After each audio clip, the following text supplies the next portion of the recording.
Well, hey guys, how's everybody? I hope you're all well. Just a quick little video here. I decided to come out this evening. I didn't want to do much. It is kind of chilly out. They're actually predicting a rain-snow mix.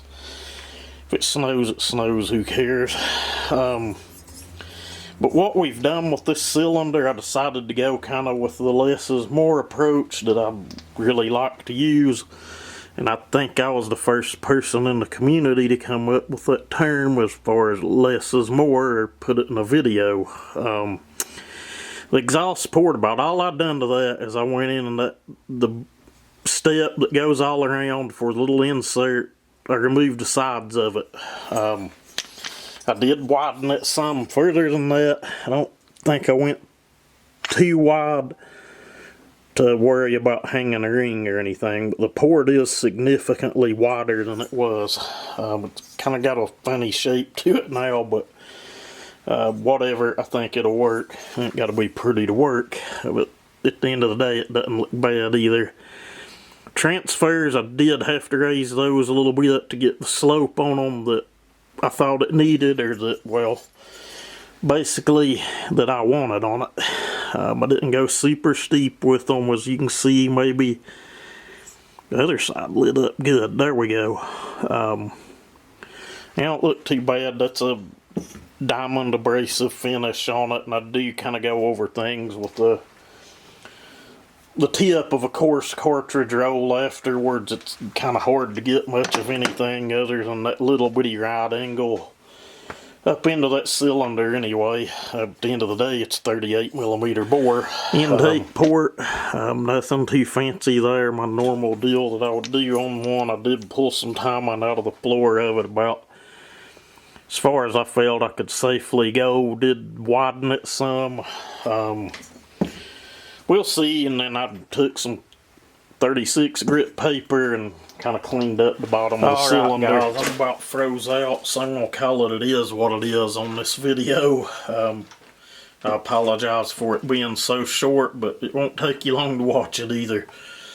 And I do appreciate the couple hundred of you, or there's a few hundred, I think, following this build and watching the videos. Do appreciate that.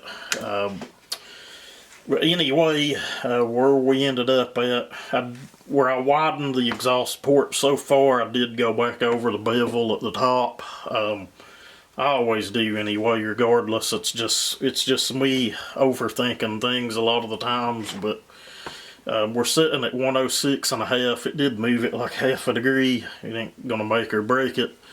I've got a lot of saws sitting in that area. Seemed to run quite well.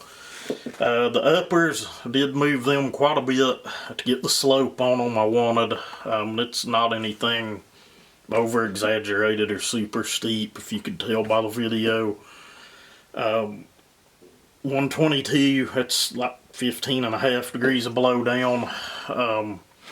Should do pretty good there, and due to that I left the intake pretty passive. Opening time on it 74 degrees, so you know that puts us at that 149, 150 total open time.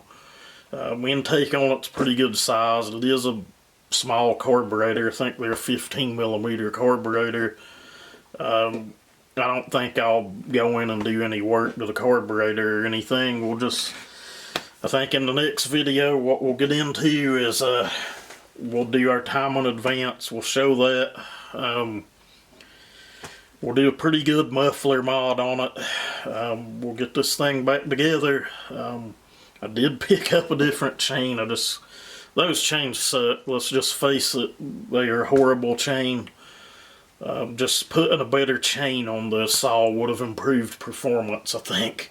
I did pick up one. It's not a lot better, but it was $12 at Rural King. It was a tri-link. You know, it's still semi-chisel safety chain, but it's not a full skip. I've used them quite a bit. They're a pretty decent cutting chain for what they are.